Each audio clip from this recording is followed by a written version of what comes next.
I don't need anybody else telling him about me. He knows because he has an experience with me. He can say, this is my dad. This is who my dad is. This is his character.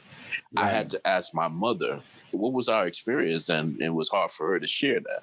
So the fact that he can tell his story about his relationship with me as opposed to somebody else telling him is important. And you can only do that by being involved. This is Dadography, a podcast with stories and insights on fatherhood from dads around the globe, dedicated to providing you with the tools and tips to become a better dad.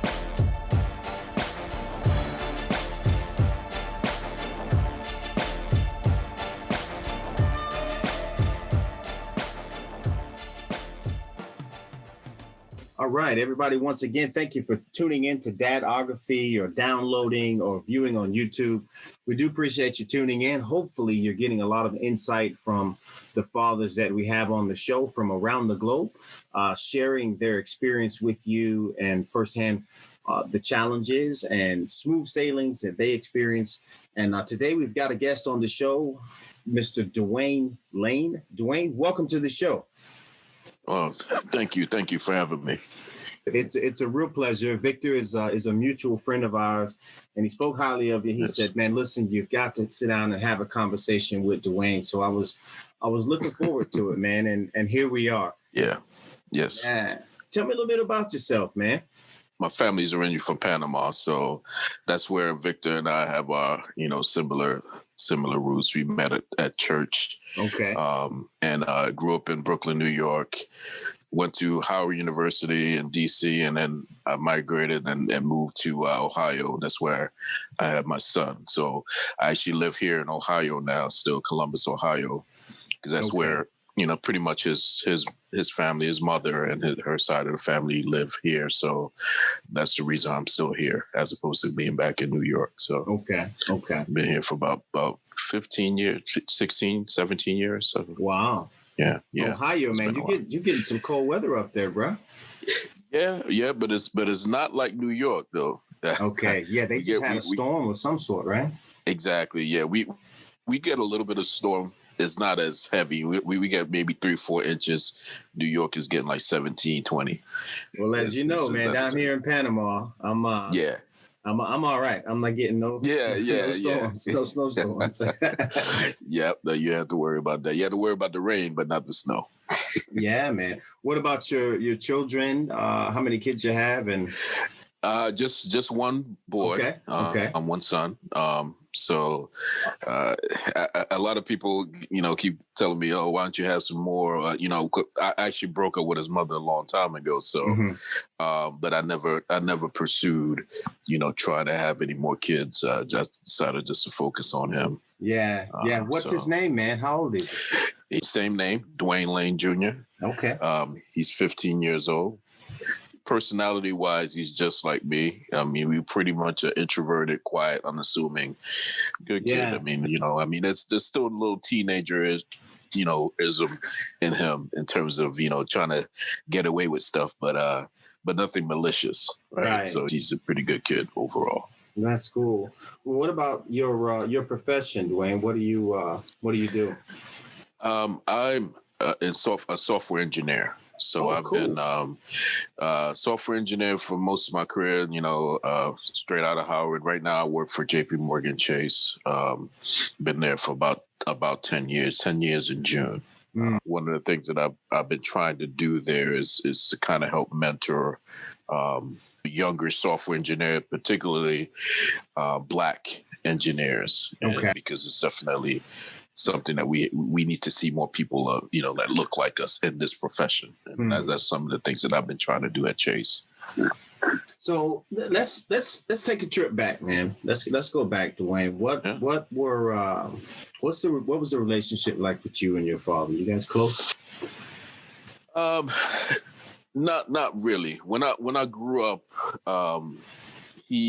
obviously he wasn't around. I don't have too many memories of him when I was really, really young. Okay. I grew up around my mom most of my life, and I've seen my dad. It's not like, he just disappeared and I just didn't see him. But we didn't necessarily have that relationship, when I was growing up. When I got older, I talked to my mom because I said I can't remember a whole lot of stuff when I was a little kid. Okay. Doing stuff with him, like going to the games and things of that nature. We just didn't have those type of memories. Right. And she didn't want to talk to me too much about it because it was probably a bad period for her as well. So it was kind of a little bit hard. So I didn't kind of broach the subject too much, but I knew he was around. If I needed to see him, or my mom made him see me or whatever, then I would see him. Right. But as I got older and realized, okay, well, yeah, my mom is pretty much trying to play both roles. It's hard to be a father from a woman's perspective, but she tried her best. As I got older, as I became an adult and a father, our relationship got better. I won't say, we're close, mm-hmm. but at least, we'll talk from time to time. Okay. So it's not terrible. Yeah. So do you think the relationship that you didn't have with your father, and when I say didn't have, because, he was present or you knew him, but he wasn't, yes. Day-to-day hands-on raising. So Correct. Do you think that the lack of that relationship impacted the way that you father to some degree or another now, whether it's positive or negative? Absolutely. It definitely had an effect because I personally wanted to make sure that I didn't do the same thing with my son. And that was always the top of mind. So not to get into a whole lot of detail between me and his mother. I mean, it was early on in the relationship. We decided to go separate. But I had an option. I could have just bolted and left Ohio and went back to New York. Okay. And that would have been me doing, something, maybe similar to what I experienced. You would have had the same experience. I said, you know what? I'm just gonna go ahead and do what I got to do. I don't really have family, and I have friends that I met here, but I don't have any family other than my son. Okay. So it was a very big decision for me in the very beginning, but it was a no-brainer because I knew if I would have got up and moved, picked up and moved back to New York, it would have been somewhat of a similar type of relationship that I had. We wouldn't have those memories. Right. So I made sure that we did things. I took him to New York. We went on trips, went to games together. I have so many pictures of us doing stuff. Just in, a few years early on, I probably see more pictures of myself and my son than I have of me and my father. So it's definitely something that was at top of mind. I did not want him to have that same experience. It's not to say it was completely bad because my mom did the best she could. Right. But there's always some things that I wish I would have gone to a Knicks game. He knew I was a Knicks fan. I wish I would have gone to a Yankees game with your dad. To have those type of memories. I don't have that, and Does it feel like? I mean, obviously you're a grown man now. Yeah, children of your own, but in the recesses of your mind, does it feel like there's a small void there? I don't spend a whole lot of time thinking about it because what I'm doing is I'm filling that void with what I do with my son. Okay. So I get a chance to do things with him that I didn't really do with my dad, and I don't. The Bible tells us, honor our mother and fathers, right? It doesn't say honor them only if they honor you. Right. It doesn't matter what happened. If they meet the criteria. They meet the criteria, yeah. So I attributed some of that to him not knowing any better, probably. Like he didn't know what to do. And that's what I told myself. Well, he didn't know that I needed him to, to just be a dad and just take me some places and be around and not just, be a babysitter from time to time. I needed to do stuff, right. with him more often. And I just took it as he probably just didn't know any better. And I just that's how I took solace in not being angry, with what I missed out and just say, you know what, let me just do the stuff that, that I didn't do with my son. So, well, You know, and it sounds like you've been proactive, you know, and making Yeah. sure that, you know, your boys or your son has a different experience Yes. from you. In your own words, what is your fatherhood approach? Well, I'm learning every day because, you know, even though he's 15, 16 years old, um, you know, I try to make sure that you know, in terms of his personality, Mm-hmm. not to you know, direct him to a certain way. Just kind of figure out his personality and see if we can talk about how to continue to grow from that, because he's a real introvert, sort of Right. kind of like me. So I don't want to push him into situations where he, you know, he's not too comfortable dealing with a whole bunch of people. I was into sports. He's not into sports. I could have easily said, "Hey, you know what? Let's go play some football. Let's go play some basketball. Let's go do that." I tried it in the very beginning, but I realized it was something that he was really taken to. So I made the adjustment to make sure that, let me not force the things that I used to do or I enjoy doing on him, and just find out what he wants to do and kind of build on that. He's a very creative kid. Mm-hmm. He likes to build with his hands, and so I started getting him toys and games and things like that allowed him to use that creativity, and I saw that actually worked a lot better. I think that's a vital parenting tool to be able to identify what things your kids like and then kind of encourage them along that route instead of taking maybe a more traditional route. Whereas, okay, well, you know, my son is going to play football because I like football and I was this level player in high school, and he's going to do just as much as me, if not more. But he doesn't have an interest in it. So I think the fact that you take that approach is worth taking a note on. I'm definitely implement that.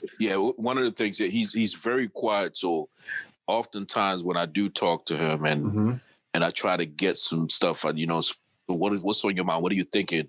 He's not always ready to share. So I will wait on him to say, hey, you know, whenever you're ready to tell me, you know, how you feel about something, it could be anything, that you come and talk to me. And he'll do that from time to time. Yeah, that's what I was going to ask you. Does he, being an introvert, does he feel like, and does he know that he can talk to you about anything, Dwayne? Yeah, he knows that. He knows that. I think the issue is that he prefers living in his own world. So from time to time, I got to kind of step in and say, hey, everything's okay. You know, you could tell me, you know, you could talk to me about it if you feel some type of way. Sometimes he might be mad at something. So I told her, listen, if anything happens, you know, while you're not with me, you can always pick up the phone and call me and tell me what, you know, how you feel. Right. Don't feel like you need to, you know, that you need to hold it all in. Because that's the last thing I want him to do, is hold everything in as an introvert. And then all of a sudden he just, you know, explodes on people or explodes on somebody. Right. Just because he's had some of that built up. So, yep. Yeah. At the beginning, you hinted to the fact that you're no longer with his mom. What is the parenting say? Does she have full custody? You have full custody? What is the parenting situation look like? It's a shared parenting. In Ohio, they call it shared parenting. It's kind of like joint custody. Okay. I had to go to court because by default, she would have had full custody, and I pretty much would have been, you know, on the outside looking in.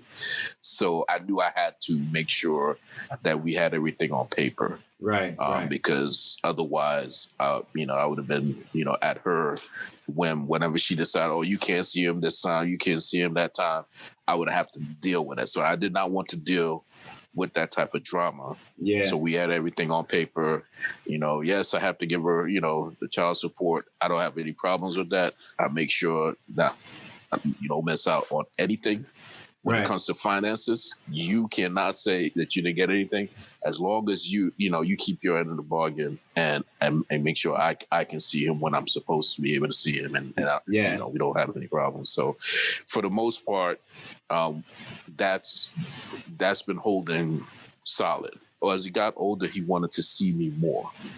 He wanted to spend more time with me, and he will let his feelings known. And so, can I go by my dad? Because as a male, he was leaning towards me as he got older. He really wanted to spend more time with his dad. Right. But she wants to stick to the schedule. I said, listen, I'm not going to argue with you about the schedule. But if he tells you that he wants to spend time with me, or, and it's not on my weekend, or it's not my time, you want to consider that, because you don't want to, build some type of, animosity, that he's going to be upset with you because you don't let him see his dad. So I told her, just be careful. I'm going to talk to him, but I'll make sure he understands that, we have an agreement. Right. But, if you do feel like they, just talk to her. If she says no, then no. If she says yes, okay, great. But just talk to her, Yeah. So I want to know, though, what was it as you guys came to the point where you knew the relationship was going to end? What was it that caused you to say, okay, look, I'm going to take this through the court system. I'm going to make sure that I have shared parenting with her, as opposed to taking the other route that some dads take of saying, well, I'm not going to worry about it. I'll pay child support and then that'll be good enough. Yeah. Well, then it would have turned out to my experience as growing up, because I'm pretty sure my mom and my dad, had some financial arrangements, but that wasn't good enough for me. I don't know anything about the financial arrangement. Right. So if I would have just done that, then I would have been doing exactly what my dad did. So I did not want to do that. So I made sure that I did that so that there was no interference with me having a relationship. When I would have vacation plans. Matter of fact, I took her to Panama when he was like 5-6 years old. Okay. I said, we're going on this trip, going to get his passport. I told her, I kept her up to speed on what's going on. She didn't make any hassle. I never really had too many problems. So I was still able to do the things with him, even if it's outside of the allotted time that's agreed on. Because sometimes, something happens, it's not my weekend, but it's a family event. You have to negotiate that. I want him to be a part of my family event, but it happens to be on her weekend. We would talk through that. Yeah. The only way I would have been able to do that is to go through the court system. For the sake of the guys that are listening, man, I'd like to highlight something from your experience in that, from your childhood, you made a determination that you didn't want your kids or, child or children, depending on what you would end up having, that you didn't want them to have the kind of relationship that you had with your dad. And so I guess from the end result perspective is what I kind of want dads to see, that you got to be involved intentionally with your children, even if there's a separation between you and the mom, for the purpose of making sure that those children have a healthy relationship with you that ultimately will cause them to be healthy fathers. Yeah, absolutely. And I would say that, just to go back to my relationship with my dad, I'll talk to him. He'll give me a call every once in a while and we'll talk for, 20 minutes, 30 minutes. Or if I go to New York, I'm going and I'm staying by my mom's house. Before I leave, I will stop by and spend like an hour, to see my dad. And I try to do that, just kind of maintain that. But I can see if I did the same thing he did, my son DJ would probably have that type of relationship when he becomes an adult. And it wouldn't be that bond like I talk to my mom every week. Right. Matter of fact, my son is really close to his grandmother. Out of anybody in my family, he's really close to my mom. So like we both close up, my mom and his grandmother. As you get older, you become an adult. It starts to become, clear what that relationship is like, because that relationship started when, it would start when we're young. And then when you become an adult, now when he gets to choose who he wants to see, who he wants to spend time, when he gets to become an adult, I want him to choose to want to be with me, and want to come see me when I'm older. Right. And that's the thing that I, definitely wanted to just kind of share with any man that, that's kind of struggling with, the time you spend with your kids when they're young is going to pay off in the end when you're adults. Hey guys, this is Corey, host of the Dadography podcast. This episode is sponsored by and dedicated to you. Thanks for all your feedback and support. I mean that. However, if this is your first time tuning in, please be sure to subscribe. And if you've done that already and you're getting some value from our interviews with dads from around the globe, please share. Teamwork makes a dream work. Now back to the show. What would you say to the guys that are going through a similar situation where they've separated from the child's mother and they're kind of in the air on, how to go about spending more time with the child and building this relationship that you're talking about? The first thing I would say is your child did not choose to be in the situation. Like my son did not choose to be in the situation that him and his mother are in. We are amicable, we're cordial when we need to be. We're not going to be fighting and arguing. That I don't have time for that. Mm-hmm. But I make sure that when it comes to him, he knows, he sees me, he's able to make his own determination of who I am. I don't need his mother telling him about me. I don't need anybody else telling him about me. He knows because he has an experience with me. He can say, this is my dad. This is who my dad is. This is his character. Right. I had to ask my mother, what was our experience? And it was hard for her to share that. So the fact that he can tell his story about his relationship with me as opposed to somebody else telling him is important. And you can only do that by being involved. So the advice should be involved, take the initiative to make sure that you're involved. Absolutely. Don't let the any animosity and all that stuff, because the kids didn't choose to be in that situation. So, right. And I could take the easy way out and just say, you know what, I'm not going to deal with it. But, as a man, how could I just decide to take the easy way out? I created the situation regardless. I chose who to have a child with.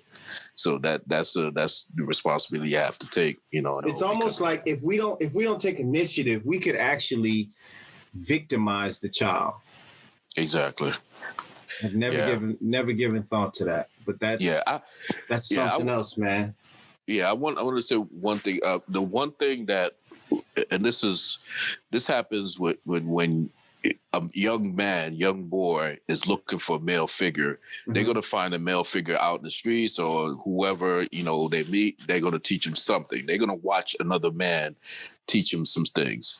I was fortunate that I was in the church in my early age. Okay. And there was some men in the church that taught me, how to be a man, right? How to treat women, how to do this. I didn't get that lecture from my dad. Right. Mm. I got that from other men. So I was fortunate. But had I been out hanging out in the streets, I would have gotten that advice from whoever. And I would have probably done the same thing. Right. So that's the thing I worry about, the men that is around my son. Like even if I'm not there in the house, who's around him, and making sure that he's not picking up traits from some other man. He's picking up the traits from me. So whoever he turns out to be, it's not going to be because somebody else taught him. It's going to be because I taught him. And you can only do that by being around. Very much so. Well, man, it's commonly stated that the teen years are tough, though, So he's 15 now. What's something challenging that you're facing as a parent, or have you even found that to be true, that the teen years are challenging? The teen years are a little bit challenging.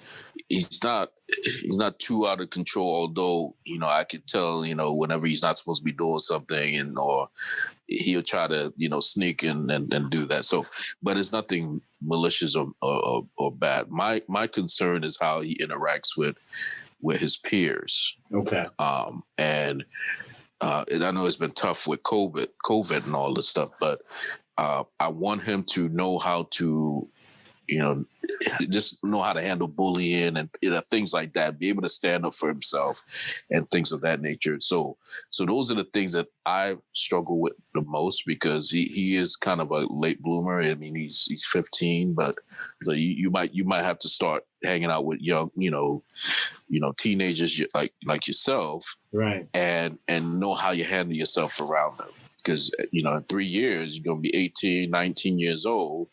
and you got to be able to handle yourself. That's what I consider the struggle with him as a teenager, because he's really, really reserved. He's really introverted. So that's what the next few years, I need to really, really work with him. He probably needs me the most right now, more than ever. I think I built, enough of a rapport that he knows that I have his back for years. Right. He knows he can count on me. So one of the things that I notice anytime I'm disappointed with him, mm-hmm. he takes that to heart. If I show that, listen, I'm disappointed in what you're doing right here, your grades or whatever, he's going to take that to heart if I really, really press on it, because he doesn't want to disappoint me, because I've been there for him from day one. He knows anything he wanted, or not say wanted, but needed, I was there. So disappointing me is something that he does bother me if I do show that I'm disappointed in something that he's done. It sounds like he's a good kid, and maybe just anything challenging perhaps has just contributed to more the coming of age more than anything. Exactly. I tell you what, though, this COVID thing has been challenging, man, because you know, you mentioned him already being an introvert, right? And then I'm sure that, as you talk about prepping him or getting him ready here over the next 3 years, you'd like to see maybe, I don't know, just an expansion in social mobility might be the way to put it. Yeah. That's a unique position we're in with that now, because as you try to, help him out over the next 3 years, and then it seems like the world is growing closer and closer to this social distancing idea. Yeah, it is challenging, and then the social media is really the way a lot of the kids kind of socialize these days. Mm-hmm, but I think that's problematic, because there's a lot of crazies out there on social media, telling all kinds of misinformation. It's something to be a little bit more concerned. I don't want him to be in his room just, he's on YouTube or Facebook talking to somebody online. I have no idea who it is.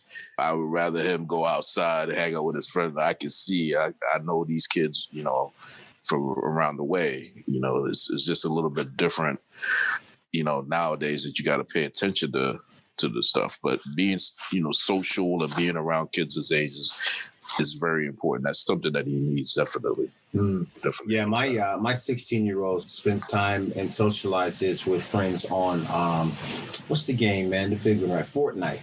So Fortnite. Yeah, they're having these conversations. They're fighting these battles. Whatever it is they do, right? I'm not a player of the game, but it's its own little world there. And yes, exactly. It's for me as a 44-year-old man, I'm thinking, things have changed so dramatically, and over the course of, 20 years, man. Because, I'm thinking there was a period when you thought about your friends, you thought about going to the mall, hanging out, but they literally, like you said, will get online and chop it up, just like we are now, right? Yeah. And that is the norm. It's so different, man. And it's I guess it's kind of hard to navigate too, because you want to be the father that allows them, a level of liberty. You don't want to be this helicopter parent, but at the same time, some of the dangers online are real, like you mentioned. So it's just unique times for sure, man. Do you have like any governors or standards that you use? Like maybe, okay, well, X amount of time during the week, or at this time, what do you have in place to kind of help it? So what I've done, and I've actually had to do this recently because his schoolwork were kind of, taking a hit. And I said, there's no more games during the week. I'll let you do it on the weekend, but you got to make sure that you focus on your schoolwork and all that during the week. So there have been times when, when I go to bed and I wake up in the middle of the night and I see him, on the game, and I have to check him for that, and one time I had to take the cable, the plug from the game and keep it right next to me. So I literally have to do that. So you see, why do I have to do this? You should be doing it regardless of whether I'm awake or I'm around, and you're not supposed to do it, don't do it. So those are the things that I'm still kind of, navigating through, because he still has his teenage ways. Yeah, of course.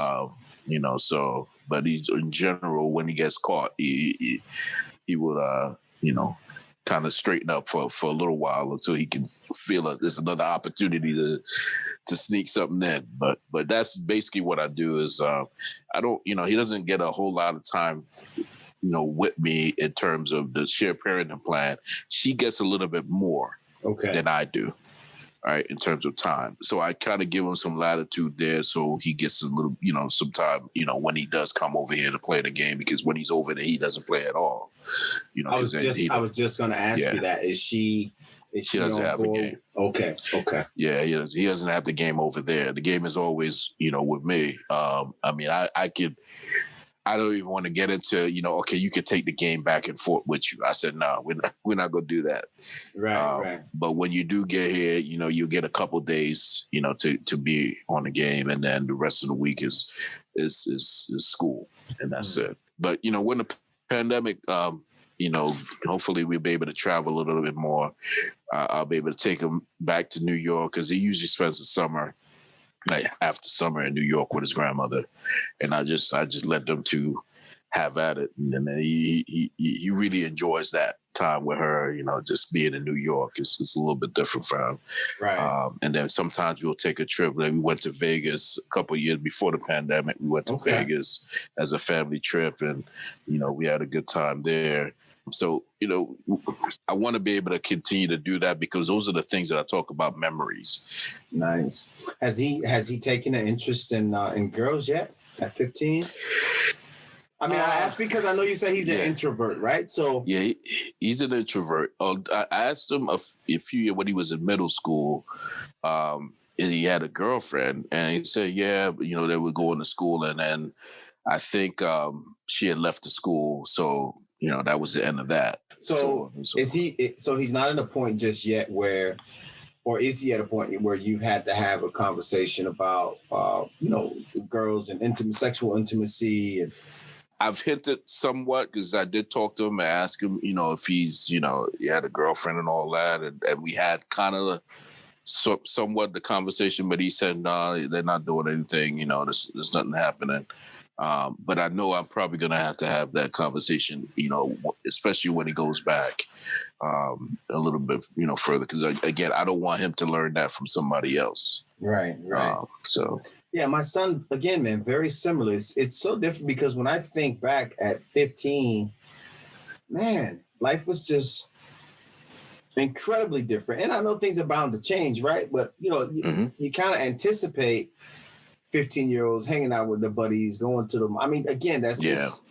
Yeah, it's definitely changed. The social aspect of how kids are a lot different from when we were growing up. But one thing I've actually been helping out with a mentoring program here locally. Okay. So what I try to do once we do get past this pandemic and, there's other kids his age, I definitely get him involved, and so he could actually be around, at least some other teenagers trying to do all the right things, and hopefully he can establish those bonds where he can have a best friend or, somebody he can talk to, or somebody he can visit and hang out and go to the mall with. What's one of the father and son activities that you guys do? I know my son and I, pre-COVID, we would, go catch a movie together or something like that. What's something that you guys do, man? The movie thing is definitely something that we do, especially with the Marvel and all that. Okay. We always get into that when that was coming out. When he was a lot younger, we did a lot more stuff in terms of going to the parks and stuff, and just activities. He likes going to museums. He likes little.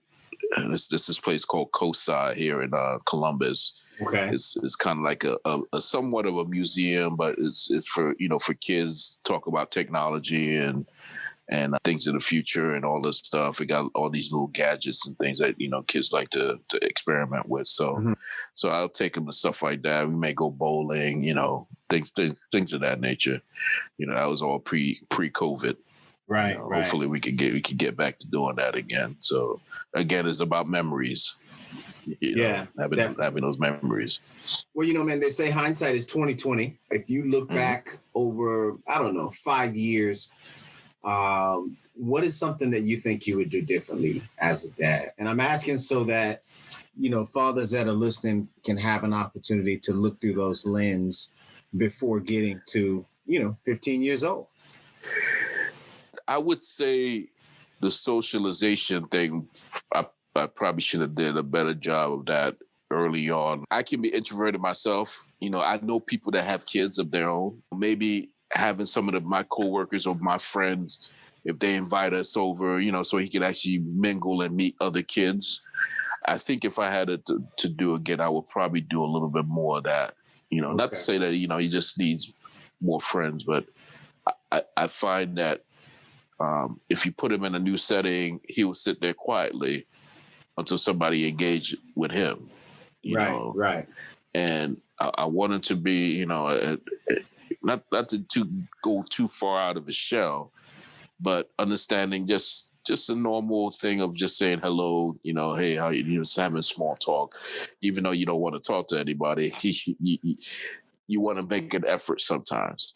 Right. So I think that if I had something to do, that I probably would do that a little bit differently and get about a little bit more. I can get to my point where I don't feel like talking to anybody either. So I can't, go too hard on him because I know he's a lot like me. Right. But I wanna see if I can, help him with that. But even though I'm quiet, I can be social. Right. When I am around a group of people, I know how to, hang out and adjust and adapt. Yeah, I think there's a difference. I think there's a difference between introverted and then antisocial. And so correct. Maybe at this point you're kind of looking for him to just blossom a little bit, to still be himself, be an introvert. But like you said, if you're in a given situation, be ready and willing to extend your hand and share your name and ask theirs, Exactly. Just a basic social skills. Well, I tell you what, Dwayne, it's been a pleasure. I'm really grateful to have a dad on the show like yourself who has shared custody and was able to give us some insight on the importance of being proactive, of building a relationship with your child. I really appreciate that, man. And you setting aside the time for not a problem. I enjoyed the conversation. Well, one last thing, man, before we go, do you have anything that you would encourage our listeners about as it relates to fatherhood? The one big thing that I would encourage, man, depending on what situations they're in. I mean, some people are, married and, so they're both parenting with their spouse and in the same house and all that stuff. So they may not have as many challenges. Right. But for those who are single men that have the shared parenting or co-parenting where you have two different households and things like that, understand that it's not about your relationship with the mother, because at the end of the day, your child did not ask to be in this situation where, you're not in agreement, full agreement. You may have to not look to yourself. You got to be a little bit more selfless in that situation and make sure that you're doing what's right for your child. So that even if you don't feel like sitting next to his mother in a room, but you got to do it because it's a dance recital or there's a, some type of, performance that he's doing, and you have to sit with your, with the co-parent, do it, because it's not about you and your feelings towards your son's mother. It's about your son or your daughter. I would say I've gotten over the fact that I'm away from home in New York, because I love going back to New York. Mm-hmm. Like I said, I don't have a whole lot of family here, so some days it can be challenging for me. I'm like, man, I wish I could just go back home. Right. But I sit here and remember, no, I just can't do that, because that will have a negative effect on my son. And I don't know how he's going to respond to that. So, so I stick it out, do what I got to do. And I would encourage everybody to do what you got to do for your kids and be selfless, because it will pay out in the long run. Point well taken, Dwayne. Point well taken. Thanks again for coming on to the Dadography podcast. We appreciate everything that you've been able to share with us today, and we look forward to our listeners being able to gain insights from Dwayne Layne. This is not Sesame Street, but the word of the day is selflessness. Dwayne is a New Yorker who lives in Ohio because of his son. He does not want his son to experience the same fatherhood style he experienced with his father. He's present, he's involved, and his son is learning about him directly from him. Don't leave it to someone else to tell your children how you are as a father. Also, don't try to live your life vicariously through your children. Just because you are baby Jordan doesn't mean they have to be baby LeBron. Find out what motivates them and build on that. Be selfless. Keep doing your thing, Dwayne, and in your own words, it's going to pay off in the end. Hope you enjoyed this conversation. See you all next week.